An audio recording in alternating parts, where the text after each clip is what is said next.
Welcome in. This is your Jock Market Power Hour for this week's Sanderson Farms Championship. I'm Rick Gaiman, that right there, Joe Idoni. And Joe, 1 week off for the Ryder Cup and back to a full field cut event on the PGA Tour. How are you, buddy?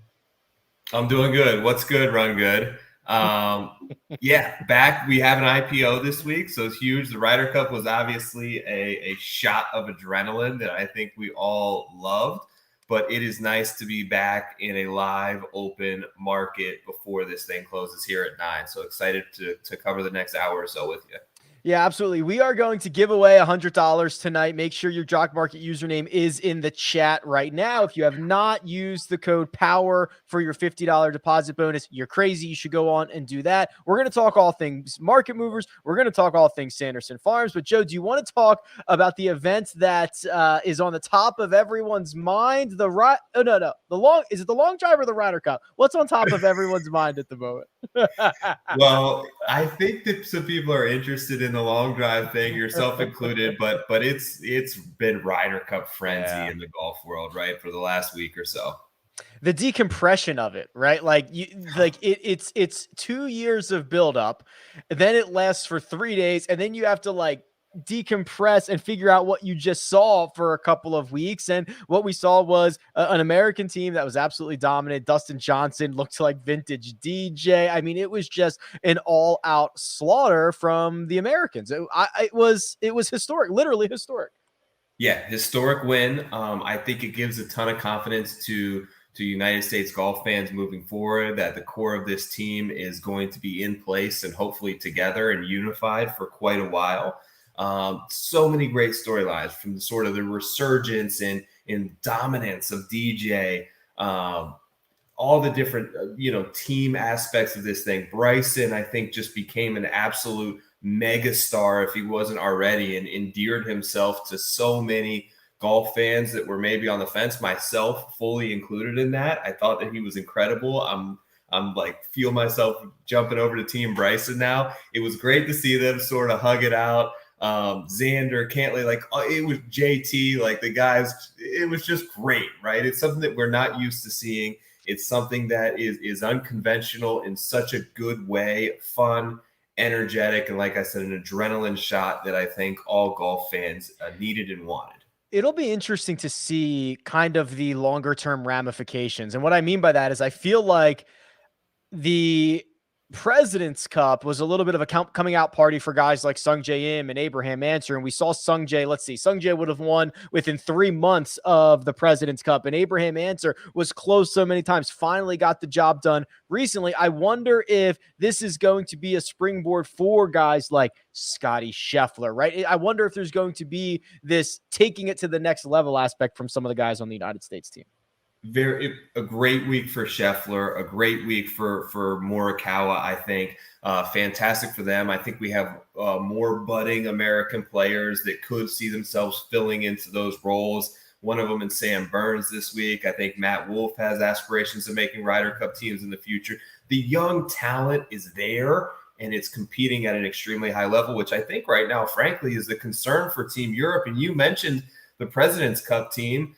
Their infusion of Abe Answer and Sungjae Im and Cam Smith and Joaquin Niemann, I think the Team Europe is clamoring for this group of young, talented Europeans to come up in a way that the President's Cup is seeing that influx of new, young, motivated talent. And I think it'll be interesting to see how this thing plays out over the next, 2 years and even beyond that. Yeah, absolutely. So 2 years out from Rome. Obviously, there will be a President's Cup in the meantime as well. But this very week is the Sanderson Farms Championship. And if you've stumbled in from the depths of the internet, we are in the IPO phase for this Jock Market cash market, meaning you can bid on shares of golfers with your real USD, your American dollars. You can bid on shares of golfers if you are the high bidder. When this thing ends a few minutes before 9 p.m. Eastern time, those shares are going to be allocated to you. And then based on the final positioning for each one of these golfers, there are guaranteed payouts along the way. Joe, when you look at this field for the Sanderson Farms, and before we jump into our market movers, I think the field's kind of interesting. You know, you get kind of the top part of it, which is some more established PGA Tour pros. Even some of the guys who are favorites this week are normally a little bit further down the betting board. And then, of course, the continued influx of the Korn Ferry and younger guys coming up. It's almost like a tale of two fields for me. Yes. I think that what this week, most of these sort of weaker field events usually have like we saw the Fortinet, John Rahm, right? One clear and away superstar that's there that sort of deflates the price of a lot of other guys in that sort of second tier. We don't really have that this week. We have the crop of Burns and Zalatoris and Garcia and Im and Connor sort of that are up there at the top. But to me, looping them into sort of this role of favorites at an event at not an overly difficult or overly long golf course, generous fairways, a lot of pitching wedges, turns in often to a putting fest. I think it brings a ton of guys into play this week that may not be there at normal PGA Tour stops. You mentioned the motivation factor for a lot of the Korn Ferry players. And it's kind of this weird spot in the schedule where all of these guys work extremely hard and they're constantly working on their crafts. But is there a little bit of a break sometime for these guys? Like, have they spent the last 2 weeks with their coach, or did they take a little trip on vacation? So it's hard to factor in all these type of things through the fall in golf all the way up to Thanksgiving here. But we're going to do it the best we can. Yeah, that is the thing we'll try to decipher over the course of this evening. Before I reveal the big board, let's move into our market mover segment. This is where Joe and I take a crack and pick out one golfer in each of three tiers. We call them our blue chips, we call them our mid caps, we call them our penny stocks. We were kind of talking about the guys at the top, Joe. Let's just start with the blue chip options. There's a couple of really enticing guys at the top of this board. Yeah, I'll start off with mine at the top. I think that Sam Burns is the best player up there, and I know that he's the highest price and maybe the shortest odds, but it will be interesting to see where this IPO number finishes out for Sam Burns tonight. Looks like Zalatoris is taking the early sort of projected rank and the early lead here out of the gates. But listen, the best putter on Bermuda grass greens, the best player on par fives. He's plenty long to sort of take advantage of what we've seen other guys have success here with.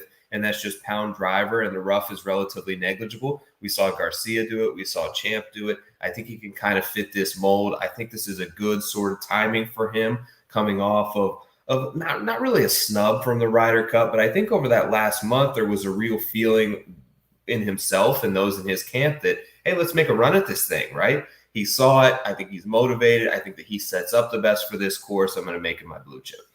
Go ahead and drop your Jock Market username in the chat right now. That'll give you an opportunity to win $20 to Jock Market. And he was actually my blue chip too, Joe, because Sam Burns, I am super bullish on. He has returned you a profit in 3 of his last 4 cash markets. In the 21 career cash markets that Sam Burns has been a part of, on average, he's returning you a 42% ROI. Sam Burns was my blue chip. I'll pivot. I'll go with Sungjae Im here. I just feel like we are getting a version of Sungjae Im that looks a lot like the early 2020 version of Sungjae Im, which is ball striking, putting well on Bermuda. This is his best surface. Remember, that's the time frame that he won at Honda before the tour shut down for 91 days. So I'm rolling with Sungjae Im as my blue chip stock.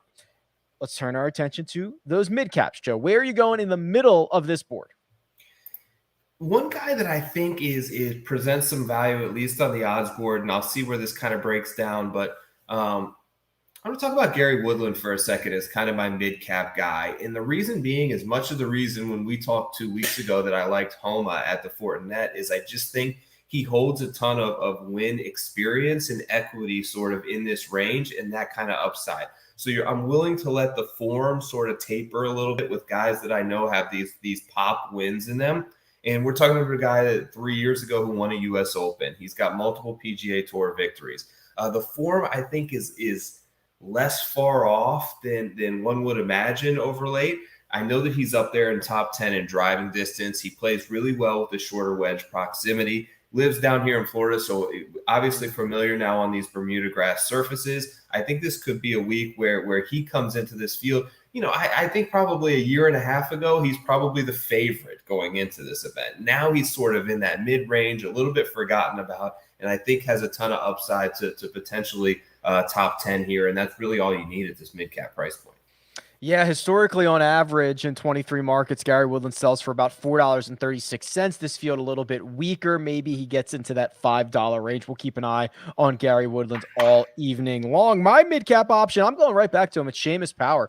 6 of his last 8 events on the PGA Tour have been top 20 finishes, highlighted by a victory. Struggled in his final, I shouldn't say struggled, didn't play as well in his final 2 events of last season, but now full card, intact, reset, ready to rock and roll. What we've seen out of Power, Joe, is that he's been a ball striker. And if you continue to ball strike on the PGA Tour, you're going to continue to put yourself in a ton of positions to succeed. So I'm going with Seamus Power. Joe is going with Gary Woodland for our mid-cap option, which leaves only those penny stocks. This is where you get your pick of like 100 different guys, Joe. Take a crack at one. I'm going to take a crack at this one. Davis Riley. You mentioned some Corn Ferry guys coming up with a little bit of confidence. He's one of them.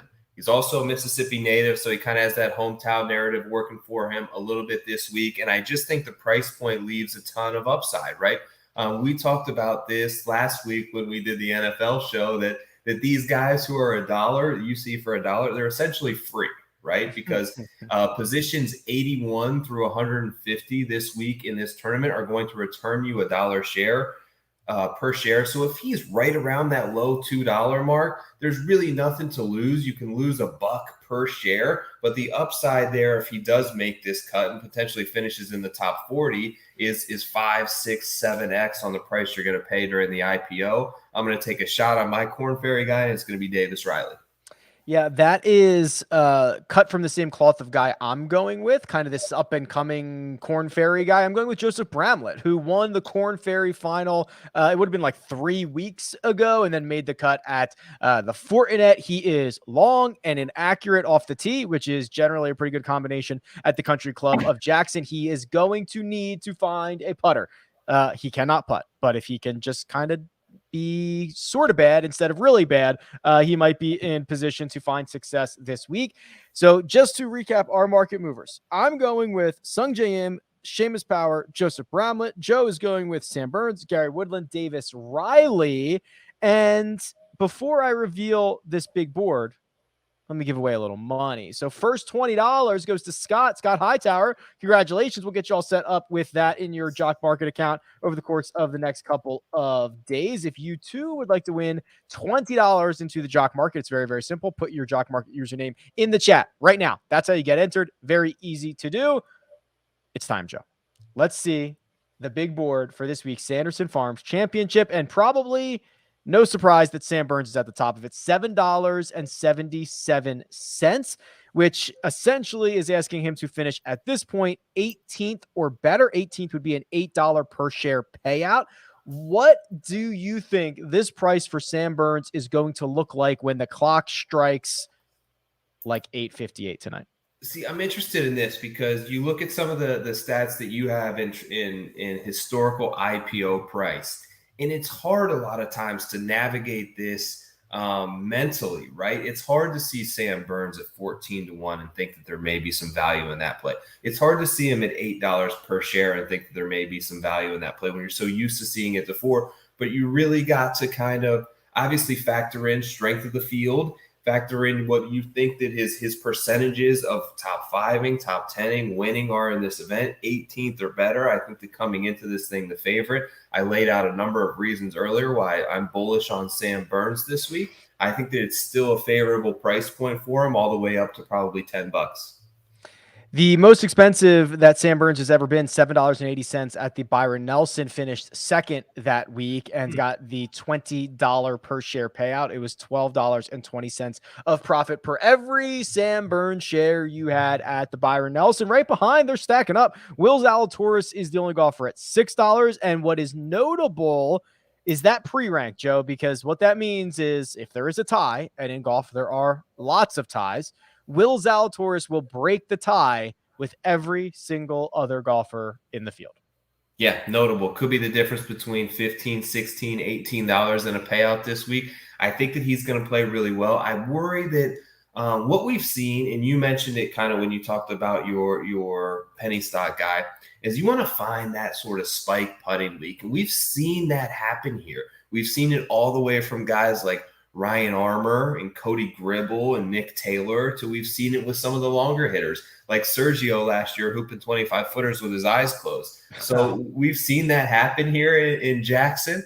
We'll see if Zalatoris, like that's the main point of concern for me is does he make enough putts? I think that he's probably better suited on a more difficult, a WGC, a major type venue where the scoring is mitigated to that 8 to 12 under range. But at the same token, talent level, he was the guy last year. He's back. I think that he holds certainly a ton of upside potential here this week.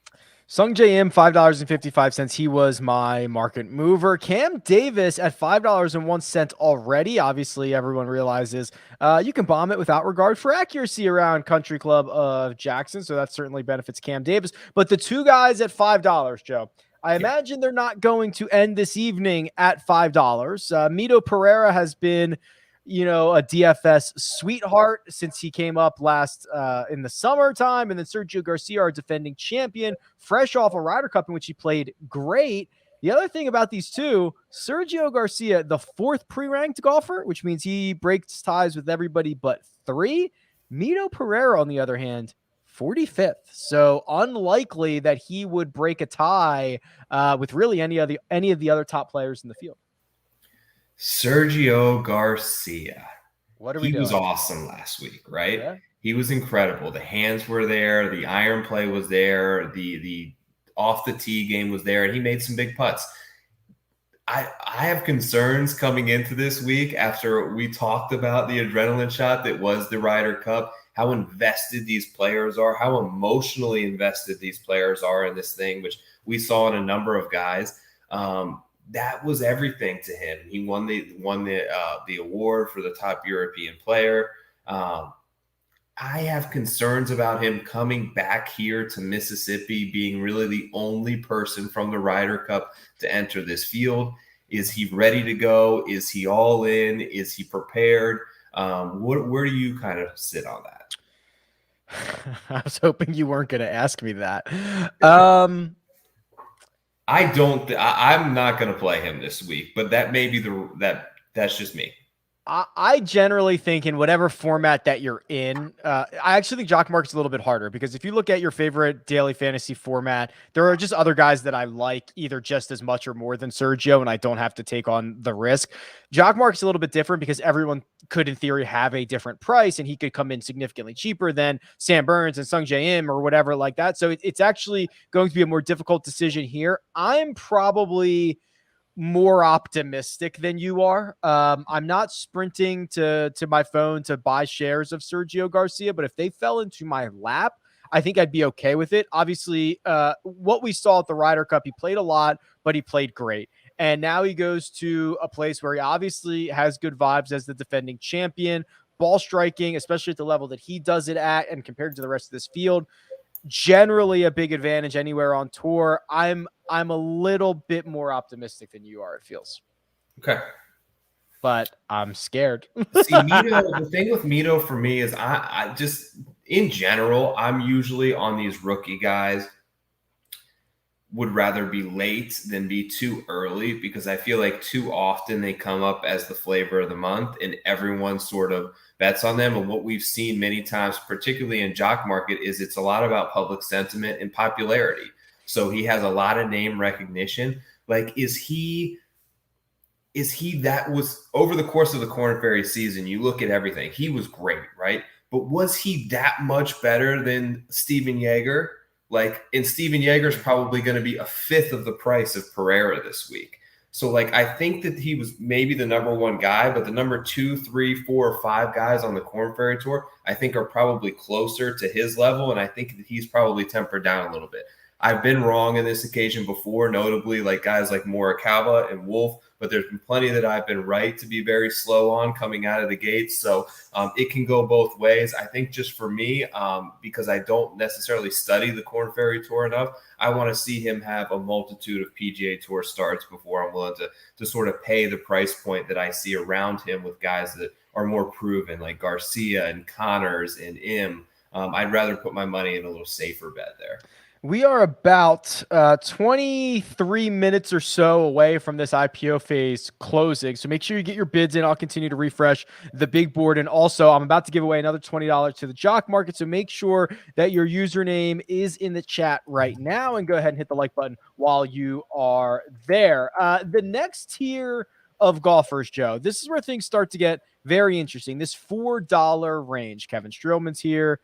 My mid cap option, Seamus Power, is here. Also, my penny stock is here, which is probably not a good thing for me. Is also in this $4 range. And then someone like Harold Varner III, who I think everyone would agree has played much better recently in the last month or 6 weeks or so. How are you assessing this $4 range that essentially, if they sell for $4 or they sell for $5 even, have to finish about 33rd or better, Joe?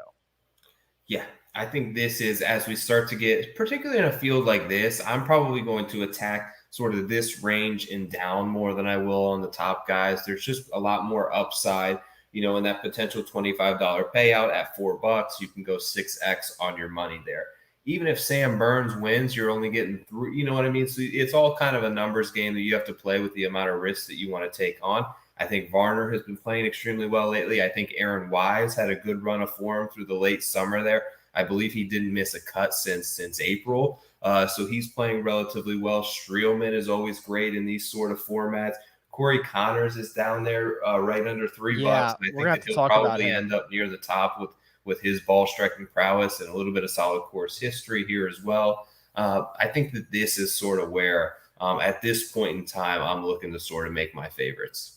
Corey Connors almost just continues to be the forgotten man here, Joe. I've got his data up here. 26 cash markets, average ROI 31%. That's probably one of the higher rates for golfers who have played as many cash markets as he has, because he's a top 20 machine. He's just an absolute top 20 machine. He never seems to burn you. Why is Corey Connors not nearly as popular as he should be, in my opinion? It's tough to say. He's not real flashy. He doesn't talk much. He doesn't get the interviews much. He's rarely. Have you heard a Corey Connors interview? He doesn't get in the media room often. He's rarely on PGA Tour Live, but you see that he's consistently outperforming his expectation, which he's done for a long time. He also doesn't have the win. So, you've got the other guys around him like Burns and Im and the guys who have that sort of career high in the win. But he's like doing this in those 26 markets. It's not like he spent a couple of them beating up on the Greenbrier and the Bermuda and the Corrales. Like, he's playing all the big events. He's in major championships. He's doing this on a full schedule. He's doing this at the Players, like 7th place there, 3rd at the API, 8th at the Northern Trust in the FedEx Cup playoffs. Like, he's putting together in the strongest field good quality scores, good quality events, stringing them together in bunches. I think it's only a matter of time for him with his upside level. And you mentioned, we talked about it earlier, like, you're looking for a guy to have a spike putting week one time. This is a good place for that. He is best on Bermuda. If there was a best for Corey Connors, I think it could be a good spot for him, especially at that price now, right? Oh, big jump there. Well, as we were talking, he basically gained $3 a share, $6.30. It is also worth noting the only man in this field he is going to lose in a tie to is Will Zalatoris. Everyone else will lose to Corey Connors when it comes to ties. Let me give away a little bit of money. This next $20 to the Jock Market is going to go to, when I can find the comment, Capomron at Dominus. Congratulations. We'll get you set up with $20 in your Jock Market account. And of course, if you haven't dropped your Jock Market username in the chat yet, you're not eligible to win. So go ahead and take the 2 seconds to do that, because I've got $60 more to give away. I have two guys that I seem to always get wrong, Joe. One is Siwoo Kim. He's $5.55. The other is Cameron Tringale. At the moment, $4.50, and he is the 3rd pre-ranked golfer. So only Zalatoris and Connors are going to break a tie with old Cam Tringale. How do we think these two are going to fare this week in Jackson? I think this is like a perfect case on risk tolerance. And the reason that I say that is Siwoo. All right, so for me, I would much rather play Tringale in a spot like Jock Market. I think that his floor is much lower. He's much more consistent. I think he's much more likely, if they were to play this thing out 100 times, he'll have much more top 25s. Siwoo is like the ultimate dead last, miss the cut terribly by 7 strokes, and then win. You know what I mean? So for me, like if I like Siwoo in a week, I'm gonna bet him. I'm gonna bet the outright number. For Jock Market and things like that, where it's outperformed the expectation level, you see there Tringale's last run of finish is really nothing worse than what there's a 52nd in there, but a ton of like top 25s in his last 5 or 6 events. Where he's returning money at a decent IPO price. I think that he's sort of the safer bet for me. And Siwoo, just the volatility of first or last gets me when I'm trying to build up a bankroll. Yeah, Tringale he was a 0, dead even at Fortinet, but in his 5 starts before that, 4 of them he returned your profit. 1 of them he lost. Siwoo Kim, on the other hand, it's like 119% minus 70, 196 minus 75, minus 84, minus 82, plus 158 minus 80. It's just, this is very much, Joe, as you were mentioning, this is a risk tolerance situation. Like, what are you willing to take on? Do you ever, when you're building out your portfolios, and I know it all happens so quickly, especially at the end, like if you have 6 or 7 golfers, would you try to get 2 that are really risky, 2 that are high floor? Like, are you considering that in the moment as things are happening so quickly? I think that the lower the price, and this kind of works inversely, but the lower the price, the more risk that I'm willing to take on. Like if Siwoo Kim is entering maybe an event with a couple of more stars and he's around $3 a share or $3.50 a share, I'll be willing to sort of eat some more of that volatility and take the upside there. Versus today, what is he right now? He was around the $5 mark, which I think he's 555 now that I see. I don't know if that's updated quite, but he probably finishes in the $6 range, which is too much for me. I'd rather take the upside of one of those guys in the $2 range. So to answer your question, somewhat depends on the price, but you also kind of hit the nail on the head where you're making rapid, lightning fast decisions here in the last 5 minutes that sometimes it's just, I see a little value on this guy and I'm going to grab him.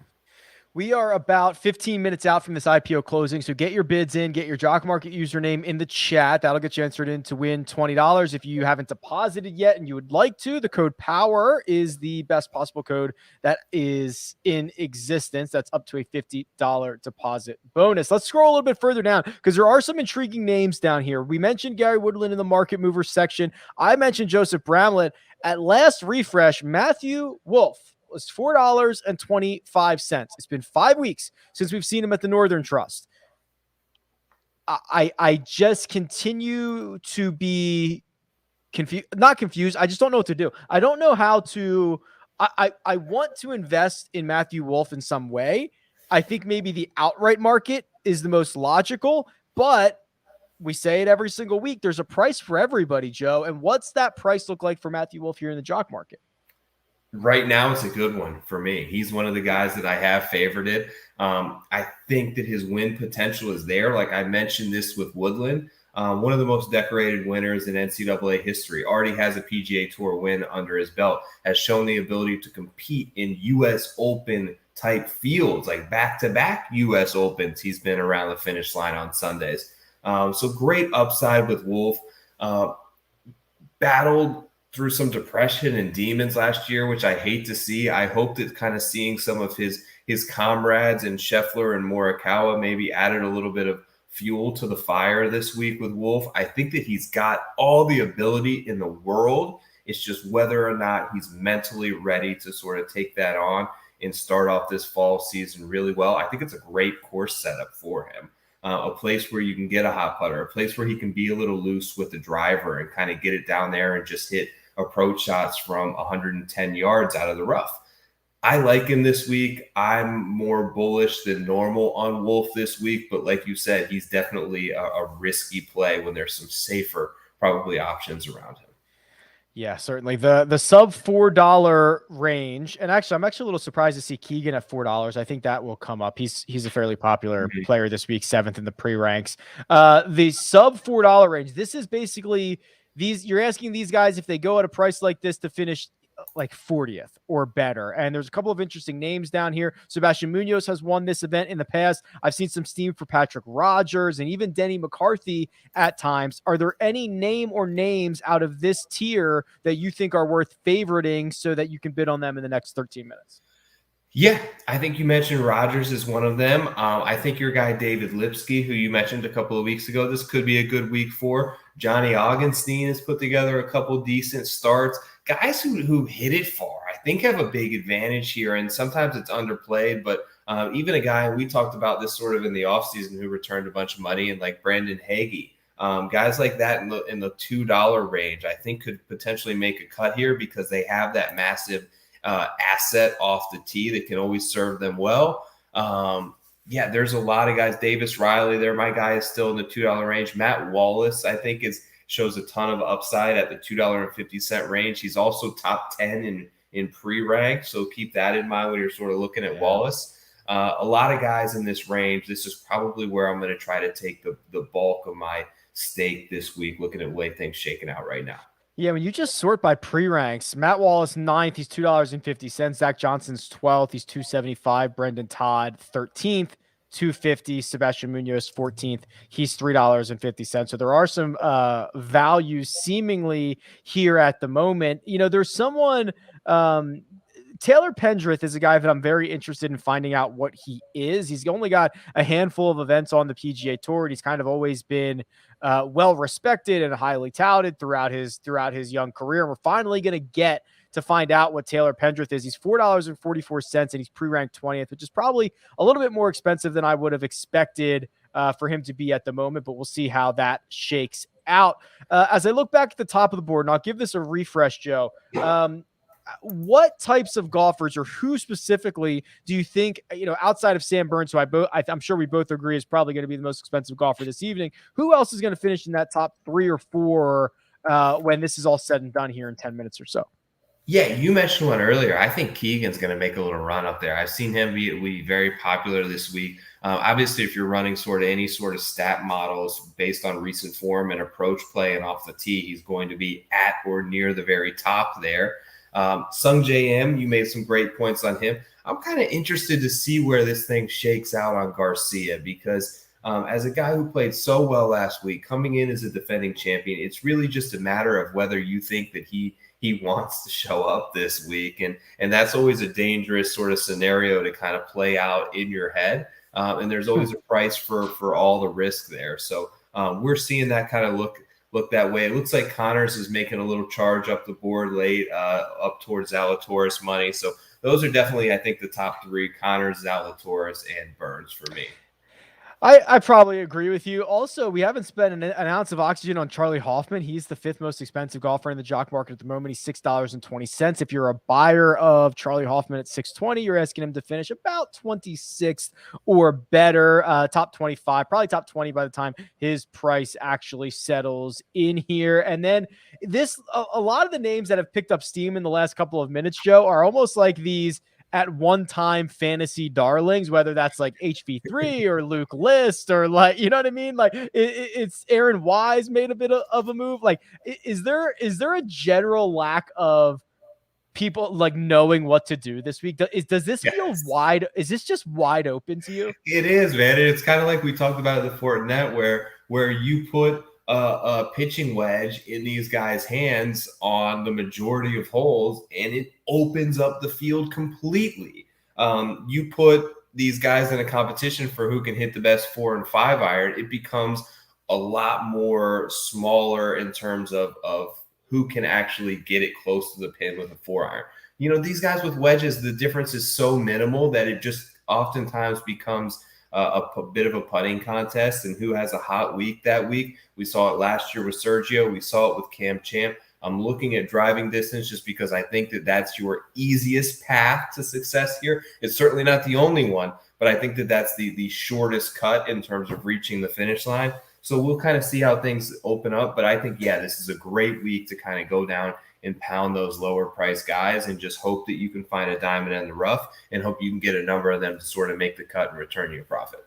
We are about 7 or 8 minutes away from this IPO phase closing. I'll give away $20 now, 20 more after IPO, and 20 more when we sign off. This one goes to Brandon Allen. Brandon, congratulations. We'll get you set up with $20 in your Jock Market account. And if you have not entered your Jock Market username into the chat, now would be a good time to do so, because I've got $40 more coming out here shortly.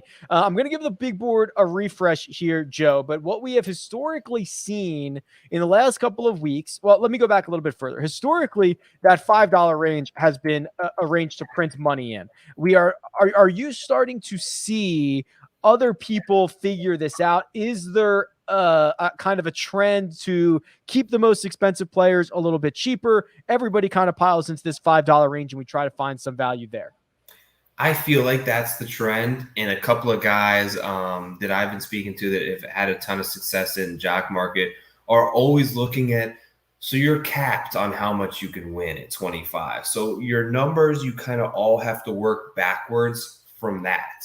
At your $20 and $25 price points for first and second. So there's certainly, you get to a point, and you see this a lot of times with football, where there's a guy that becomes $10, $12 a share, and you're like, if things work out absolutely the best possible way they can, I can double my money on this guy.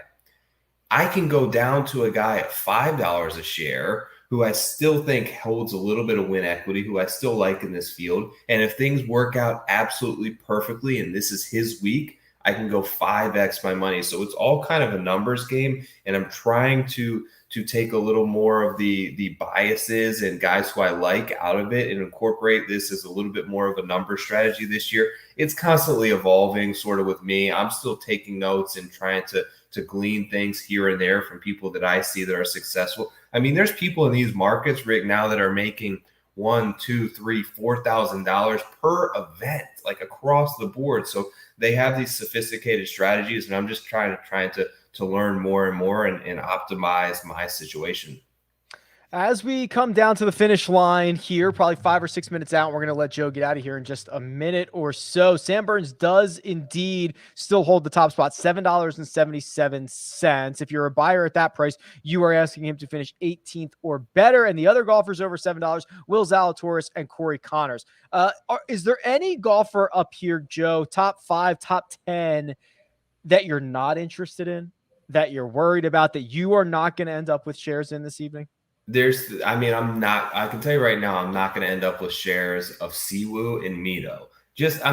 I'm willing to go to the other guys here. He's at $6. I'm willing to go to the other Korn Ferry guys at half the price.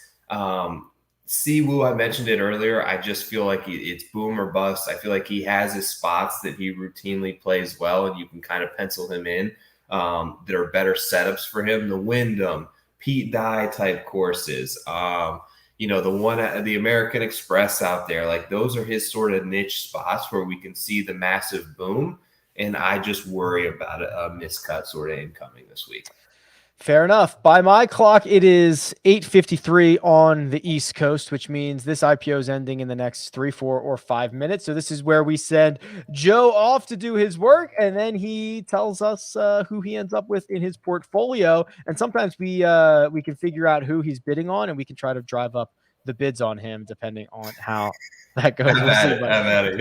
Good luck. All right, here we go. This is the final stretch. This IPO phase is going to close here in about 3 minutes or so. If you're first time joining us, your notifications are about to go crazy because you're going to be outbid and you're going to have to get your feet back in there. But Sam Burns is still sitting at $7.77 with that pre-rank of number 8. The number 1 pre-rank right behind, $7.50 for Will Zalatoris. That means you are asking Will to essentially finish 19th or better. 20th place at $7.50 would be his break-even point. And don't worry about any ties with Zalatoris because he is going to break all of them. If 9 guys tied for second place, guess who gets the full share out? It's that guy right there. It's Will Zalatoris. Corey Connors, since we chatted about him, has continued to fly up the leaderboard, fly up the market. He is $7.25, and only Will Zalatoris breaks ties over Corey Connors. Then they're lining up with some of the usual names. Guys that are pre-ranked 3, 4, 5, and 6 are in the 4, 5, 6, and 7 spots. It's Sung J M, it's Charlie Hoffman, it's Sergio Garcia, and Cam Davis. And then that's where there starts to be a little bit of divergence. Cameron Davis is 27th in the pre-rank. He's $6.01. This should, in theory, be a course that sets up well for Cam Davis, much like TPC's Twin Cities did, or much, excuse me, I'm thinking of Detroit Golf Club is the course that I'm thinking of, and it's $6.17. You're asking Cameron Davis to finish about 27th or better. Mito Pereira has certainly been the flavor of the month early here in the season. He has already piled up a handful of top 8 finishes in his career. He's already got a head start on all those other Korn Ferry Tour guys in terms of getting comfortable, and he will be a factor this week in the jock market coming down the stretch.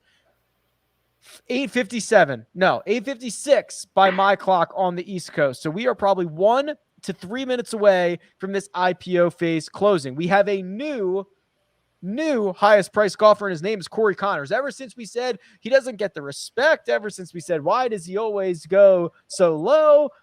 Well, the jock market fixed itself. $7.88 for Corey Connors. Sam Burns still at $7.77, which is a price we've seen on him for quite some time. Looking a little bit further down the board, we are seeing steam from Keegan Bradley. He has now surpassed both Siwoo Kim, Harold Varner III. He is $5.75. If you made me guess on the golfer that's going to make the biggest move in the next 90 seconds, I think it's probably Keegan Bradley, because I know how high everyone is on him. I know the sentiment is very, very strong. $5.75 at the moment. Matt Wallace did make a big move. He's now $5.44. He is the 9th pre-ranked golfer, which means only 8 other golfers are going to break a tie on Wallace. A little bit further down in the sub $5 range, I see a couple of interesting options, including my penny stock pick is no longer a penny stock. $4.48 for Joseph Bramlett. He's your 49th pre-ranked golfer. I see Doc Redman and Scott Piercy. Actually, Scott Piercy has actually played fairly well as of late. He's $3.91. I'm going to go for one more refresh here, because we are now in that time period that this IPO phase can close at any minute, any second.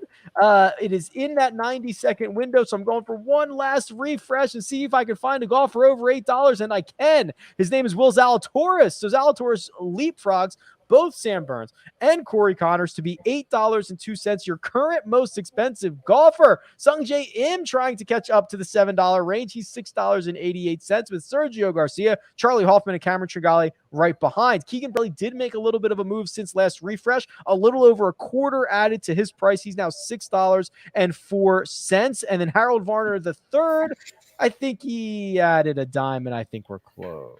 Shut her down. Shut it down. IPO is closed. IPO is closed. Let the dust settle. How'd it go, Joe? It was good. It was good. I got a lot of guys. I think we'll see if they pop over to my holdings tab. But as always, right, it's about rapid moves in those last couple seconds. Sometimes your strategy changes. Sometimes you can stick to the plan. But interesting that the Zalatoris at $8.02. I didn't go to the top, but I feel like that's one of the lower top priced. I'm trying to see if I'm saying this right. The lower price for the top guy on the board that we've seen, in only $8.02 for basically the number one guy. Only one guy clearing $8, which was a little bit of a surprise to me. But I think that speaks to how open I think the general sentiment on this type of event is, with the field being the way it is.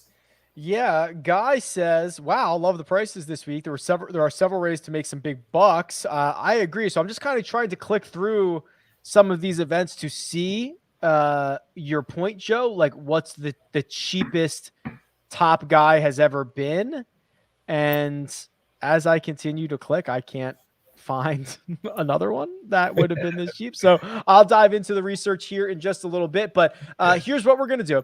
I'm going to ask Joe for his portfolio. I'm going to give away $20, and I'll give away 20 more. Make sure your username is in the chat right now. That will get you entered. This is the last call for that. I'll give away the last $40 here quickly. But Joe, he was working hard. He was getting his bids in. Hopefully somebody was stealing from him. Who did you end up with, sir? My top guy was my mid-cap guy, Gary Woodland. $5.25 a share. Picked up a little bit of Woodland. My other guys kind of in this mid-range was a little bit of a mixed bag. So Emiliano Grillo, I actually really like this week quite a bit. I think that he tends to play better in these lesser field events. I think that he tends to play better on courses where you go out there and you need a lot of birdies to win. He ranks great in the stats. He doesn't win a whole lot, but sometimes you don't need that at $4.88 a share to return you a profit here. Just below him, Keith Mitchell, a guy that we didn't talk about, but ended the season with a couple of nice playoff performances. I know notably one at the Northern Trust there that got himself into the following week. Always puts his best on Bermuda grass. Mitchell was like $4.50. Moving my way down, and some of the cheaper guys that I got, I have four of them here kind of all in a similar range. Roger Sloan was the highest priced one that I have. Played well at the Wyndham. I think has some upside there. $3 a share. I'm only at risk to lose $2.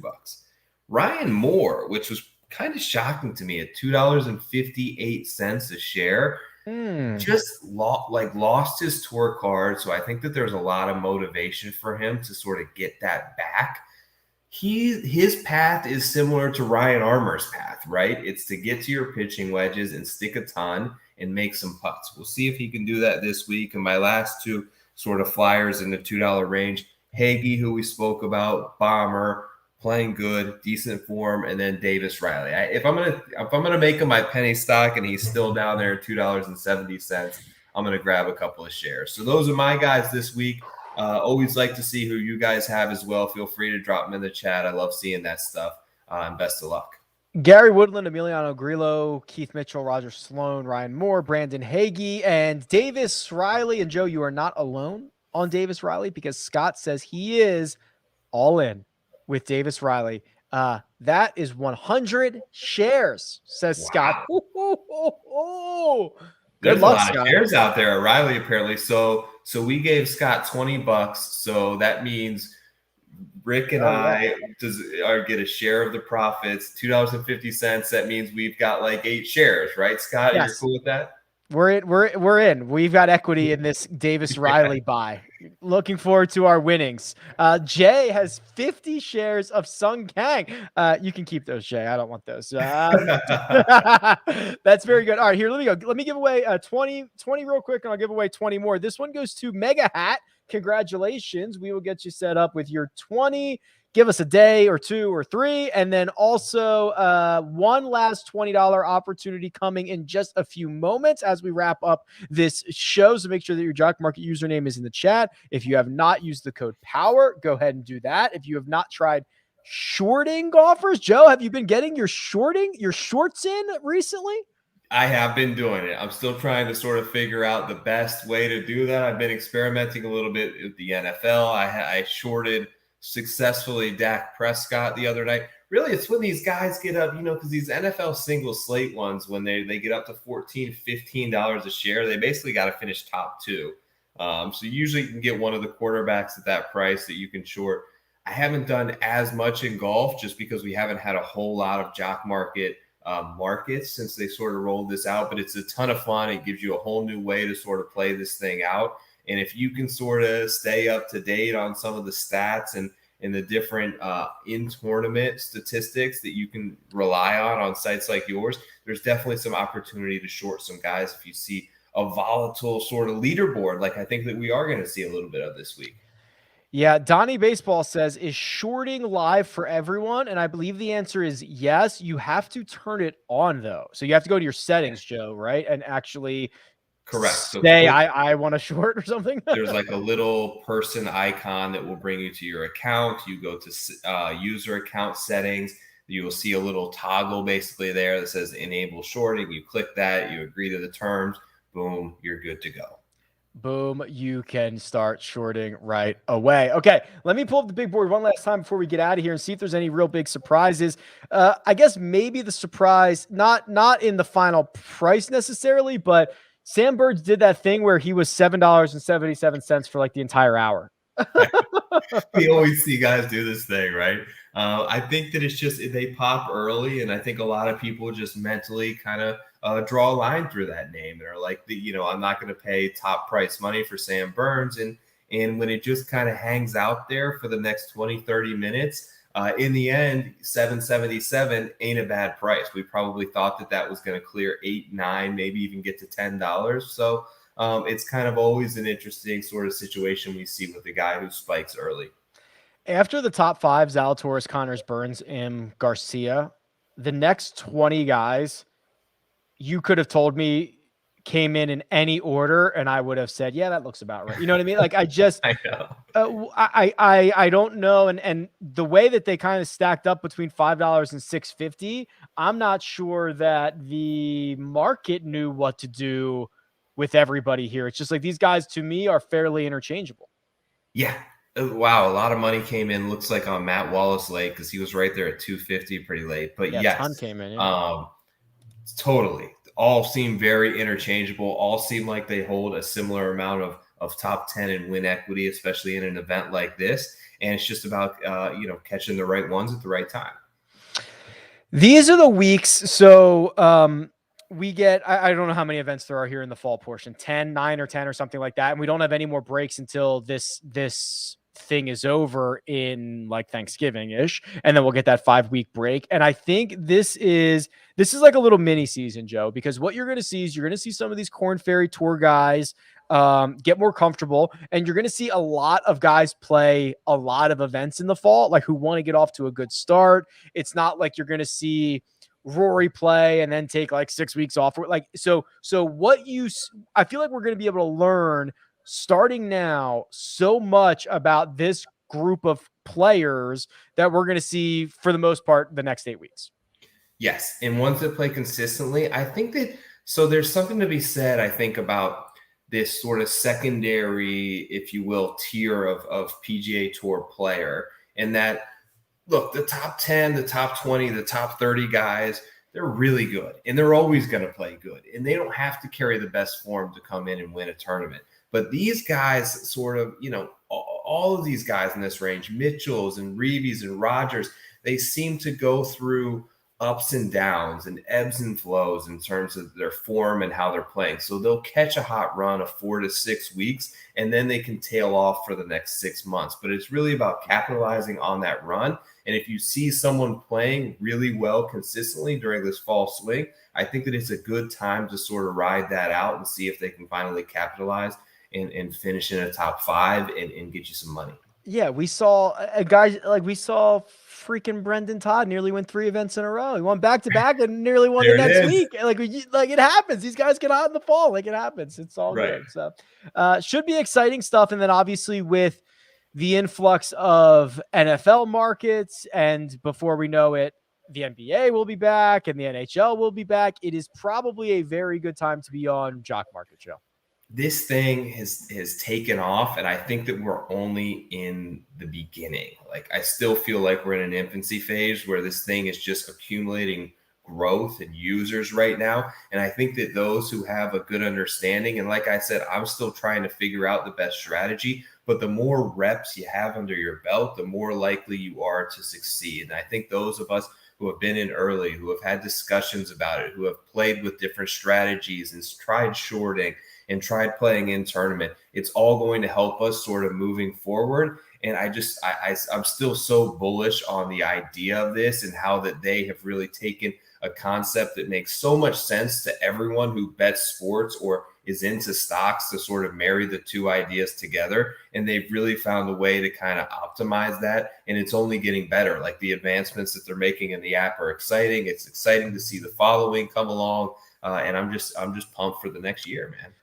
Yeah, it's gonna be awesome. Paul, congratulations. You get our final $20 for this evening. I will email out all of those usernames to the Jock Market team, so you don't have to email me and say, hey, Rick, it's been 3 minutes. Haven't seen the $20 yet. I don't control it, and I assume they'll see it tomorrow and when they get into the office. So it's coming. They're good for it, I promise. Joe, we are back at it again. Same time, same place next week, which starts the Vegas swing. Back-to-back week. Shriners, CJ Cup, 2 weeks in Vegas. Let's go. Yeah, you're ready, buddy. Look, our guy here, our host that we all love so much, is credentialed, so we'll be excited to see him on grounds, in the ropes, back-to-back, two back-to-back weeks, 10 minutes apart for you? So, yeah, the Vegas swing begins. I'm sure you're fired up. How are the fields looking? Do we have names announced yet, or? Not officially, but the Shriners will get some good commitments. You know, they've gotten Cantlay and Bryson in the past, and Brooks and Phil has played. I don't know if they'll all come back, but they'll get some decent commitments. And I think Hovland's going to be in the field because, and now what they can do is because it's back-to-back weeks, just make the trip and play both of them. So if you're in the CJ Cup field and you want to try to go win yourself a Shriners, go ahead over there and win it. Exactly. Get you a nice suite at the Wynn for 8 to 10 days and have you a trip, right? There you go. It'll be fun. I can't wait. Okay. Follow Joe on Twitter at Tour Picks. You can follow me at RickRunGood. This has been your Jock Market Power Hour for this week. Sanderson Farms Championship, same time, same place next week. We'll talk to you then. Good luck.